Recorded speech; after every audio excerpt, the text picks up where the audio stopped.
Hello, welcome to the Ask Dr. P podcast. Last week, I introduced the concept of suffering in silence, and I also spoke about the generation of women who went before me who had modeled suffering in silence. Suffering in silence is not a new concept. What is new is that we are now becoming more aware of the harm we do to ourselves when we remain silent. I can recount the number of times I personally felt like something was off, but I did not speak up. And why was that? Because I live in a culture that acts like everything is okay, while in reality, it is not. I carried pain in my heart, but as far as everyone else was concerned, I was okay. My heart was bleeding. How many of you can relate to that statement? My heart was heavy, and yet on the outside, it looked like I was doing okay. I was very good at wearing a mask in public, while in my heart, I was dying emotionally, a slow, painful death. In retrospect, I believe I was doing the acceptable thing. I did not want to air my dirty linen in public. And why was that? It's because I did not trust that I could be vulnerable and be accepted just as I was. And maybe it was just me. But as far as I had seen and witnessed from my predecessors, you did not make a ruckus if things were not going well. You did not raise your hand and make ripples. You just stayed strong.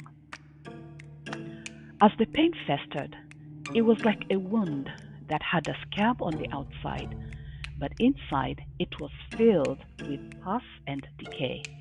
I found myself in a place where I was in desperate need of an outlet. Everything that had previously worked were not working. I prayed, but it felt like my prayers went nowhere. I read and I recited all my favorite scriptures, but they ran empty and hollow.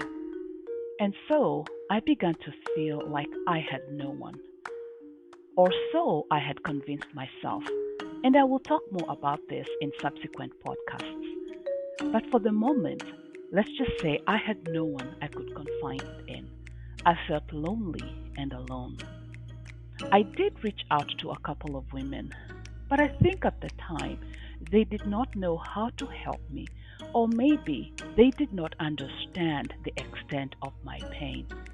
Now, some would say, just move on. It's not a big deal, or don't take it too seriously. But really, how do I not take it seriously? In fact, how do you tell a woman who has just lost her marriage to just move on? How do you tell a woman or a mother who just lost a child to just move on? Or maybe someone who has lost a loved one, like a husband or spouse. How do you tell them to just move on? In fact, how do you tell a woman who just lost her dream or her vision to just move on? While some may say my situation was not that dire, to me it was. You see, pain is very personal and subjective. So let me caution some of you who may be a friend to someone in pain. Just remember, their pain is real to them. So give them the leeway to express and process it. See, I was in this land because God called me here. I trusted Him to make all things work for good. But at that time, it just wasn't. So what did I do? What did I use as my outlet? I turned to wine. At first, it was just a glass of wine to help me unwind. There is so much more to say about this, so join me next week as I continue unwrapping more from my emotional healing journey.